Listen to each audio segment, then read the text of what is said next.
Hello friends, তোমরা সবাই কেমন আছো? আমি ভালো আছি। তো 2-3 দিন বৃষ্টি হওয়ার কারণে রোদ নেই, তাই আমি ছাদে চলে এসেছি জামা কাপড় শুকানোর জন্য। দেখতেই পাচ্ছি শুকানোর জন্য। আর দেখি আমি ফুলের টব লাগিয়েছিলাম, দেখো এগুলো তো তোমরা সবাই চেনো। এগুলো হচ্ছে পানি ফুল গাছ।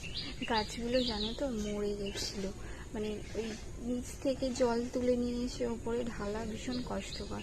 আমি আসতাম না বলে মরে গেছিলো। 3-4 দিন বৃষ্টি হওয়ার কারণে আমার গাছগুলো আবার জ্যান্ত হয়ে গেছে, দেখেছি গাছগুলো সব জ্যান্ত হয়ে গেছে। এখন আর মরা নেই, ওরা আবার তাজা হয়ে গেছে। তো বলো, তো দেখছো ছাদে। আর আজকের ওয়েদারটাও কিন্তু খুব সুন্দর, দেখো বাইরে দেখেছো আকাশটা এখন পরিষ্কার হয়ে গেছে।